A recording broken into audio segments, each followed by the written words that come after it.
감염이 발생한 의정부의 신경재활병원이 증상자가 발생했는데도 늑장 대처로 피해를 키운 정황이 드러났습니다. 또 병원을 드나드는 사람들에 대한 관리 소홀 지적도 나오고 있습니다. 경기도가 마스크를 착용하지 않은 도민을 대상으로 다음 달 13일부터 과태료 10만 원을 부과합니다. 대중교통 운수 종사자와 이용자 등이 대상입니다. 코로나19 감염 확산이 여전한데 최근에는 독감 예방에도 비상이 걸렸습니다. 두 질병이 동시에 유행할 수 있다는 건데 자칫 시기를 놓치는 것은 아닌지 우려의 목소리가 높습니다. 경기도는 고양 킨텍스에 축구장 8개 크기의 세 번째 전시장을 지어 아시아 최고의 마이스 산업 메카를 꿈꾸고 있습니다. 자세한 내용을 알아봅니다.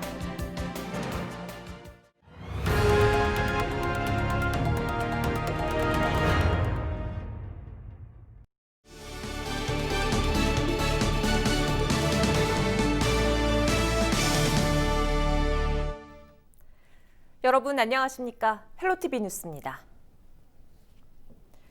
코로나19 집단 감염이 발생한 의정부의 신경재활병원에서 증상자가 발생했는데도 늑장 대처로 피해를 키운 정황이 드러났습니다.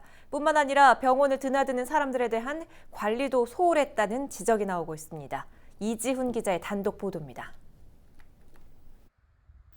의정부의 한 신경재활병원입니다. 지난 6일 이후 이 병원에서 나온 코로나19 확진자는 8일 오후 기준 총 36명. 보건당국은 현재까지 환자와 간호사, 방문자 등 565명의 진단검사를 완료했습니다.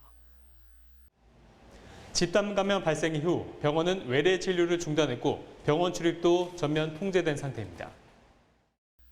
일각에선 병원의 초기 대처가 사태를 키웠다는 지적이 나옵니다. 보건당국의 조사 결과 일부 확진자는 지난달 29일부터 증상이 나타난 것으로 확인됐습니다. 하지만 병원은 별다른 조치를 하지 않았고 엿새 후인 지난 5일 증상자가 10명으로 늘어나자 보건당국에 알려 검사를 받게 했는데 이 중 8명이 확진됐습니다. 집단 감염의 시작이었습니다. 그렇죠. 29일 날 그 사람이 증상이 생겼다면 그 이전부터 벌써 감염을 시켰거든요. 무증상 감염을 시키니까요. 그러니까 뭐 지금 그 정도 많이 나오죠. 병원의 부실한 외부인 통제가 화를 불렀다는 지적도 나옵니다. 주변에 이제 면회를 하시거나 뭐 병원을 왔다 갔다 한 사람들이 그럴 줄 알았어라고 얘기하는 보이스가 있었거든요. 뭐 무방비하게 뭐 방역 관리를 하니까. 이제 면회객이나 오면 그분들이 뭐 어디 위험 지역에 갔다 온 사람인지 전부적으로 체크를 좀 다 세밀하게 했어야 되는데 그런 부분이 좀 미흡한 부분이 있지 않을까. 보건당국은 병원 측이 방역 수칙을 제대로 지켰는지 살펴보고 있습니다. 헬로티비 뉴스 이지훈입니다. 8일 양주시에서 코로나19 확진자 2명이 발생했습니다. 양주 49번 확진자는 고읍동에 거주하는 20대 A씨로 앞서 확진 판정을 받은 양주 47번 확진자와 동거 가족인 것으로 조사됐습니다. 또 양주 50번 확진자는 덕계동에 거주하는 60대 B씨로 의정부시 186번 확진자와 동거 가족입니다. 이들은 모두 자가격리 중 확진 판정을 받았습니다. 경기도가 마스크를 착용하지 않은 도민을 대상으로 다음 달 13일부터 과태료 10만 원을 부과합니다. 도는 당초 오는 13일부터 마스크 미착용자에 대해 과태료를 부과할 방침이었지만 도민 혼란이 예상돼 다음 달 12일까지 계도 기간을 연장한다고 밝혔습니다. 과태료 부과 대상은 대중교통 운수 종사자와 이용자, 집회 참가자 의료기관 종사자와 이용자, 요양시설 이용자 등입니다. 도는 오는 12일 마스크 착용 의무화와 관련된 후속 행정명령을 공고할 예정입니다. 코로나19 확산이 이어지고 있는 가운데 최근에는 독감 예방에도 비상이 걸렸습니다. 두 질병이 동시에 유행하는 최악의 상황이 우려되는 상황인데요. 여기에 지난달 독감 백신 유통 과정에서 문제가 생기면서 시민 우려가 커지고 있죠. 자칫 예방접종 시기를 놓치는 건 아닌지 걱정됩니다. 홍승현 기자가 보도합니다.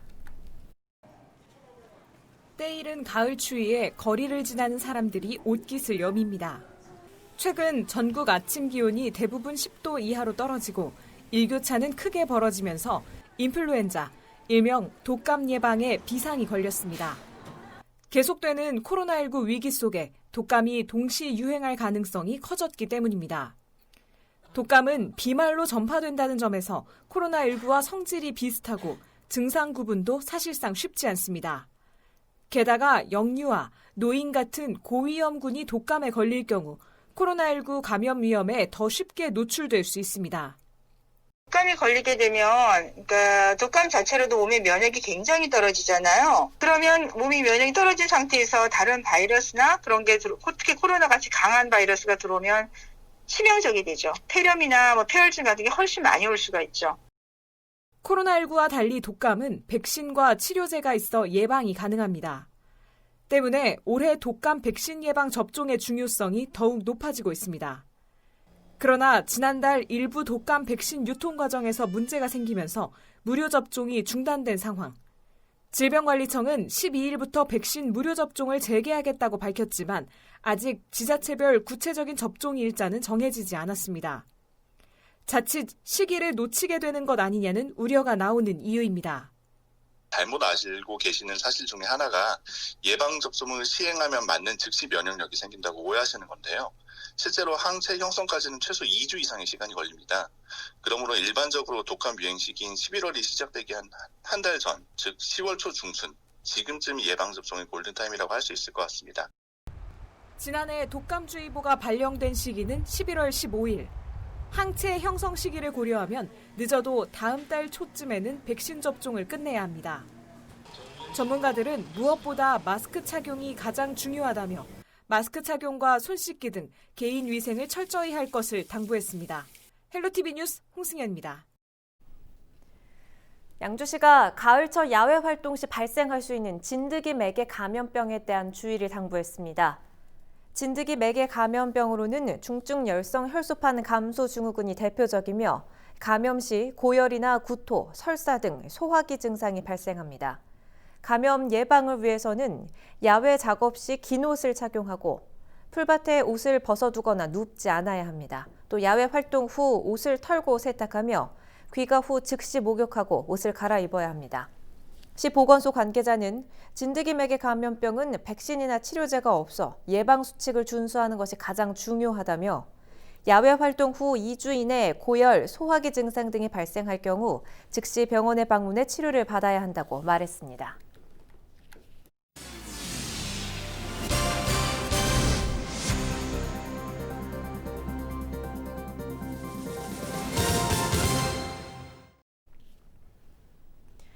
대규모 회의나 컨벤션 전시회 같은 마이스 산업은 굴뚝 없는 황금 시장으로 불리며 미래 먹거리로 각광받고 있죠.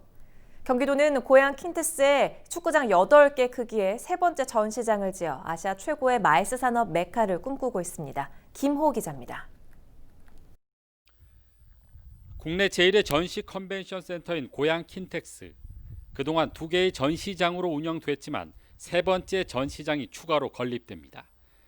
1, 2 전시장 인근 32만 제곱미터 부지에 들어설 세 번째 전시장은 기존 전시장과는 달리 2개의 동으로 분리돼 건립됩니다. 건립 비용은 4,891억 원, 전시장 면적은 2개 동을 합쳐 7만 제곱미터, 축구장 8개 크기입니다. 세 번째 전시장이 완공되면 킨텍스는 17만 8천 제곱미터의 전시 공간을 갖게 됩니다. 축구장 21개 크기로 단일 전시 컨벤션 센터로는 아시아 6번째 규모입니다. 인도 전시 컨벤션 센터 운영권까지 합치면 50만 제곱미터에 달하는 세계적인 전시장 운영사가 됩니다. 지난해 1,100여 건의 회의를 포함해 전문 전시와 문화 이벤트 등 1,300여 건의 행사를 개최한 킨텍스는 제산 전시장이 건립되면 보다 다양한 국제 행사 개최로 글로벌 경쟁력을 높이게 됐습니다. 킨텍스가 제3전시장이 건립되면 아시아 최대의 전시장이 되어가지고 전 세계적인 마이스 산업을 유치하는 데 큰 도움이 될 것으로 예상이 됩니다. 사업비 5천억 원이 들어가는 대규모 사업으로서 2023년까지 잘 완공하도록 하겠습니다. 제3전시장 건립으로 연간 6조 4천억 원과 3만여 개의 일자리 창출 등 경제적 파급 효과도 기대됩니다. 또 한류 마이스 복합 단지와의 연계로 앞으로 20년간 32조 원의 생산 유발 효과와 42만 명의 고용 창출도 예상됩니다. 경기도의회는 의원들의 자발적인 연구단체인 경기 마이스 포럼을 운영하면서 코로나 이후에 경기 지역 마이스를 특화시키기 위한 전략을 세우기 위해 고심하고 있습니다. 킨텍스 제3전시장에 코스트 코로나 맞춤형 전시라는 새로운 패러다임을 적용될 수 있도록 경기도의회가 지속적으로 관심을 갖고 노력하겠습니다. 이를 위해 경기도는 킨텍스 주변에 대규모 주차 시설과 비즈니스 호텔을 건설해 킨텍스를 마이스 복합단지의 핵심 시설로 육성할 방침입니다. 굴뚝 없는 황금시장 마이스 산업, 경기도의 미래 먹거리가 될지 주목됩니다. 헬로티비 뉴스 김호입니다. 오는 16일 예정됐던 행정안전위원회 경기도 국감이 이재명 도지사 재판으로 19일로 연기됐습니다.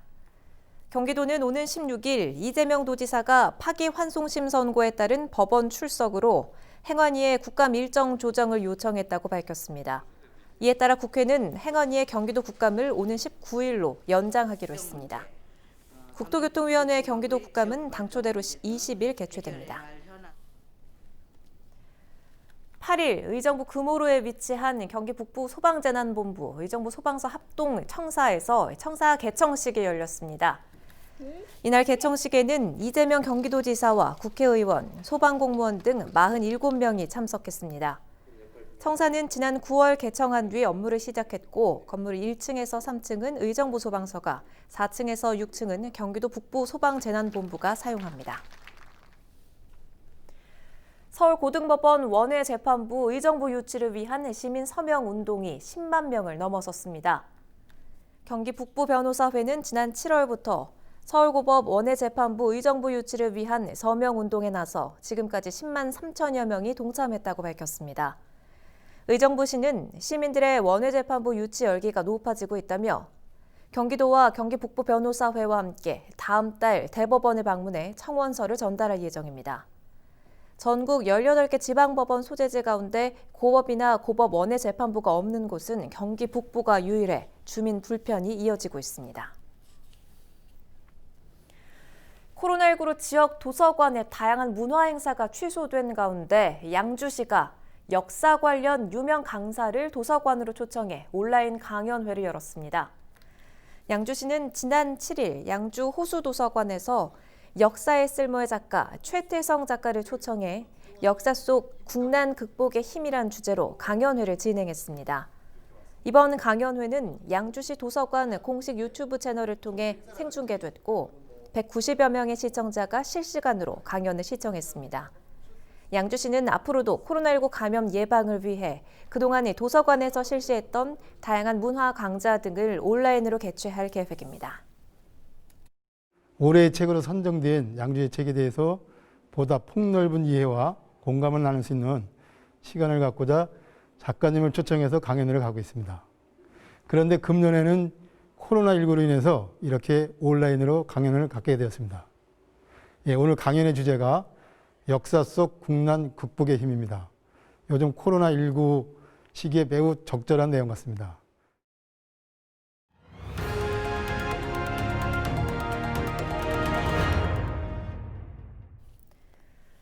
지난달 경기도 월세 상승률이 전국 2위를 기록하는 등 크게 올랐습니다. 한국감정원이 발표한 7월 월세 동향을 보면 경기도 내 월세 가격지수 상승률은 0.23%를 기록했습니다. 이 같은 수치는 울산에 이어 전국 두 번째로 높은 것이며 0.11%인 강남의 2배가 높습니다. 지난달 경기도 내 전셋값 상승률도 0.85%를 기록해 2015년 이후 최대치를 보였습니다. 코로나19로 온라인 수업이 이어지면서 장애 학생들의 어려움이 가중되고 있는 가운데 경기도 교육청이 장애 학생을 위한 온라인 교구를 지원합니다. 지원 대상은 청각이나 시각 지체 등의 장애를 갖고 있는 학생으로 부모가 신청하면 특수교육지원센터 직원이 집이나 학교를 방문해 안내합니다. 도교육청은 앞으로 장애 학생 유형별 맞춤형 학습 콘텐츠를 개발해 보급할 예정입니다. 이상으로 헬로티비 뉴스를 모두 마칩니다. 저희는 언제나 여러분 곁에 있겠습니다. 시청해주신 여러분 고맙습니다.